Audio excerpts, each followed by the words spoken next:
Let weeds be weeds, Kelpie.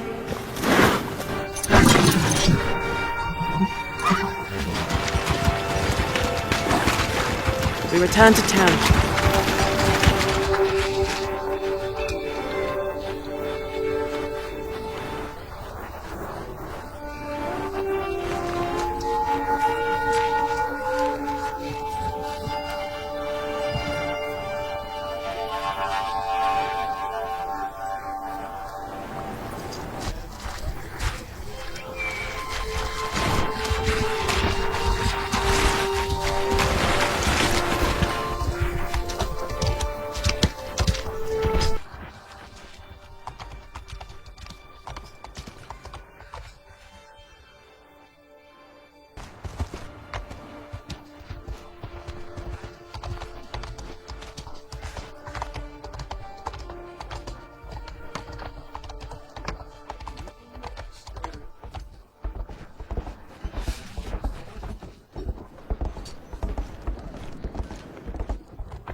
Bugger.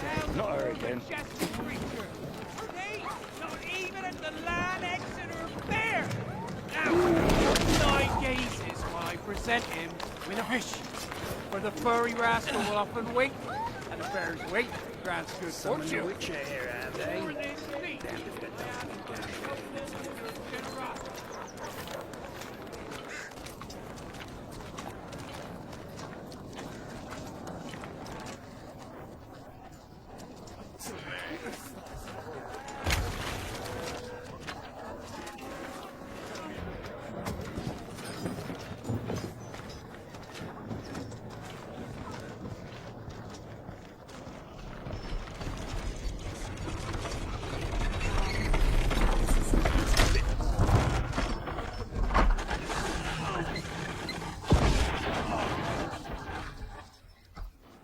You off your tits again, Wilfred?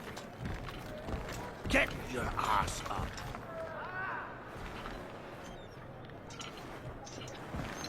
A typical day's toil. Who in? Ah, with Ciri. What news of my wagons? No eternity is taking that damn salt to arrive. I found them. And, well, suffice to say, they'll not reach you.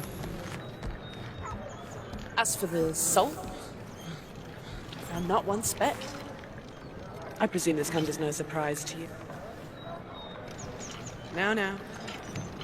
Kavir's smuggling trade is of no concern to me. Shush, shush, shush. The manticore that flattened your cart and devoured your men?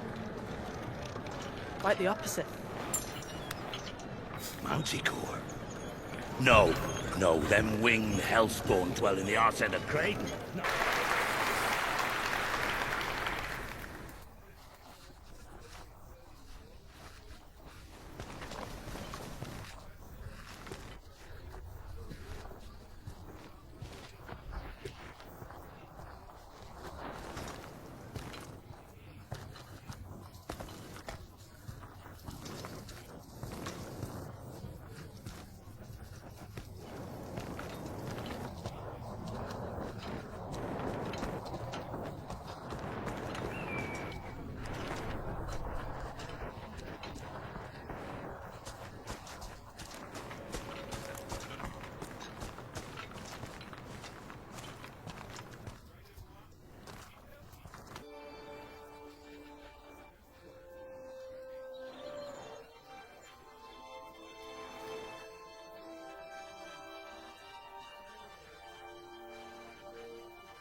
Asleep, is he? The ploughing plonker.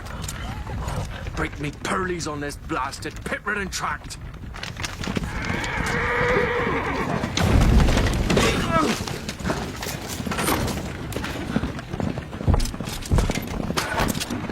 With fear not dry road. Oi! The devil's after you! Just running from!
Salt.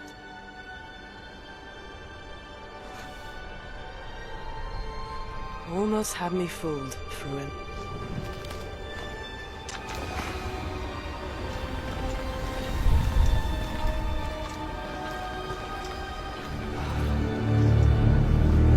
Perfect content to focus on our main goal for the release, which was performance. We want the engine to scale to large and rich worlds. We want to preserve graphics quality. And of course, we want to deliver high frame rates that you and your players expect. So let's check it out, starting with rendering. If you all remember, when we released Nanite with UE5, it supported static geometry. Last year, we brought skinning to Nanite. And now, we're working on Nanite foliage. The only way to have a forest that looks as good as this one is to use 3D geometry for all parts of the trees, just like we do for everything else. However, this is a crazy amount of fine geometry, so we had to rethink how trees are created and displayed. To create them, we developed Nanite assemblies. These 28 little parts that you see are all that we use to build all the spruces from the forest. They are instanced thousands of times and used like building blocks to assemble trees in different ways. And as you probably noticed with the wind effect, they even support skeletal animation, which runs on the GPU. Thanks to assembly, we greatly reduce the storage, the runtime memory, and the rendering cost. Then, to display an entire forest, the challenge was to preserve fidelity and performance from any distance. Let's check up close the level of detail we're talking about here. Lots of details. But this triangle representation is not the most efficient when far away, due to the amount of overlapping. And that's why we made an adaptive voxel representation. But in reality, you'll never see those voxels this close, since when we move the camera back, they're barely a pixel. Nanite foliage is almost done. We are moving it to the main line as we speak, and it will be available for everyone in 5.7.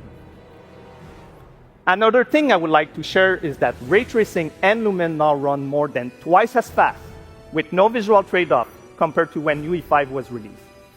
And because of that, we can now hit 60 FPS on consoles. And finally, we rewrote the rendering pipeline to run asynchronously so you can increase the richness of your scenes even more. Now let's talk about chaos physics. For chaos cloth, we improve our cloth-to-cloth constraint solution. This removes a lot of collision evaluation when garments are piling up and interacting with each other. Even for complex setup like Ciri's cape, we hit a sub-millisecond budget on PS5. With Chaos Flesh, we introduce procedural muscle activation to make deformation and motion more natural. Your artist will still have control over tetrahedral simulation and train ML models that run fast in real time. We now support the baking of fluid surface data into lightweight assets to be played back at low cost. This is going to give you high fidelity water without the performance cost of real-time fluid simulation. For animation, we work on both performance and fidelity. Here, you can see how Ciri and Kelpie match up in their interaction. Well, that works no matter the angle of approach. That's our multi-character motion matching solution. We also added motion matching in Sequencer to build stitch tracks. With them, you can seamlessly transition from gameplay to cinematic.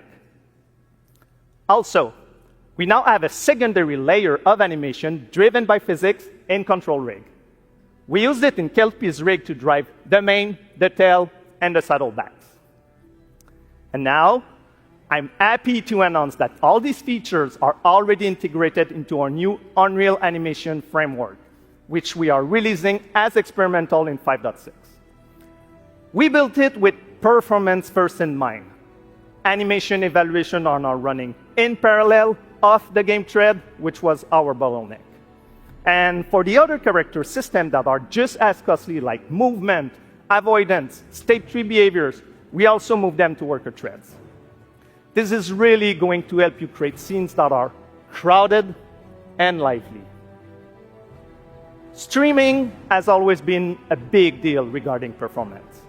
And the three biggest improvements we made are physics state creation, which now runs async, improved runtime PCG for ground scatter on GPU, and a new FastGeo plugin to stream static geometry.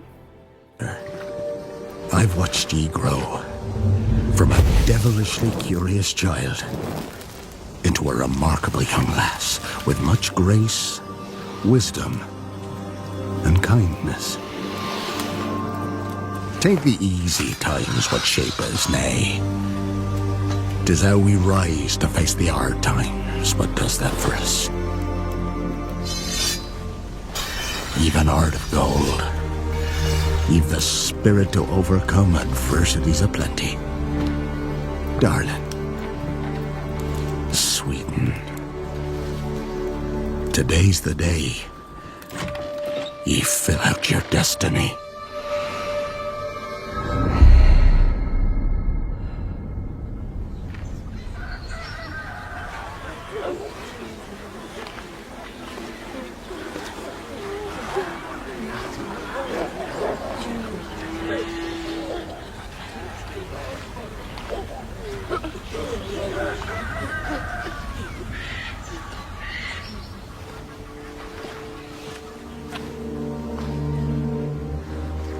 Forgive me, daughter.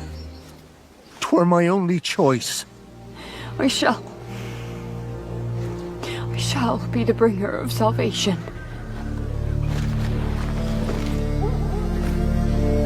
A witcher? Witcher! Whose coin did ye take? Nay, you can't. 'Tis tradition. Chosen she is, by the gods. No! You chose her.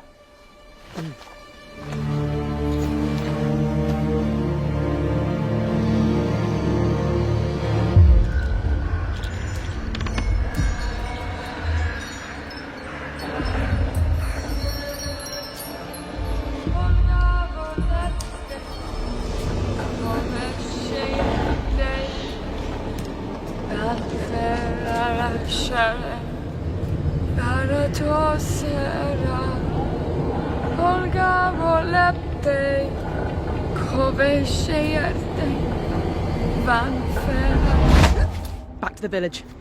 Go, now. Nay! I must save them! Save the village! Save yourself!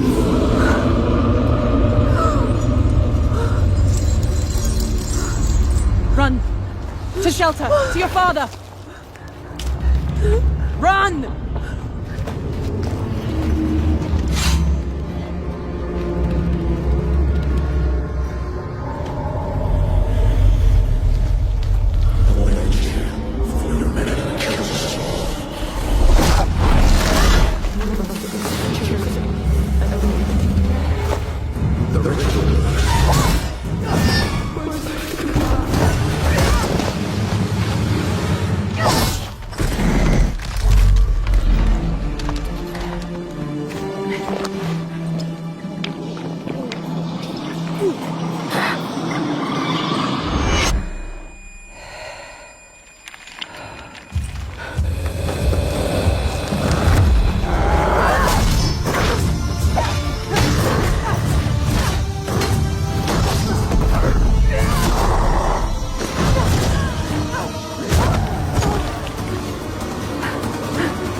The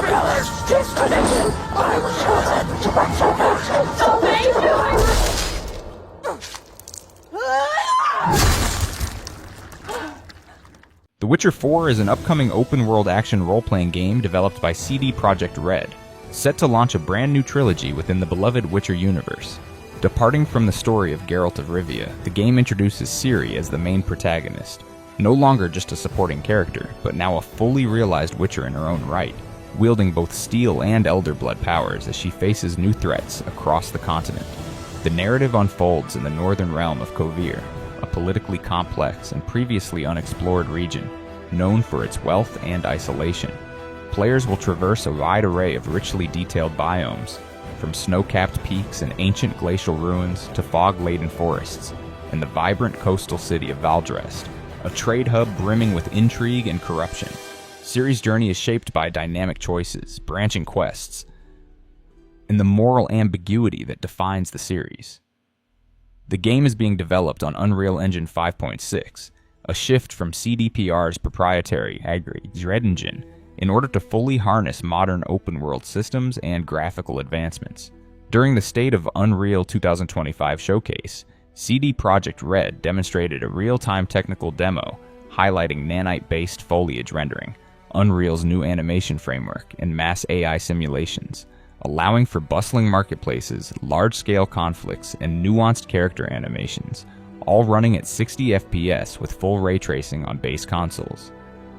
While no official release date has been confirmed, CD Projekt Red has reiterated that The Witcher 4 will not launch before the end of 2026, pointing to a likely release window in 2027 or later. The game is planned for PlayStation 5, Xbox Series X and S, and PC, and is poised to deliver a new generation of Witcher storytelling and gameplay, grounded in next-gen immersion and player-driven narratives. Now you can enjoy the screenshots without any interruption. Enjoy!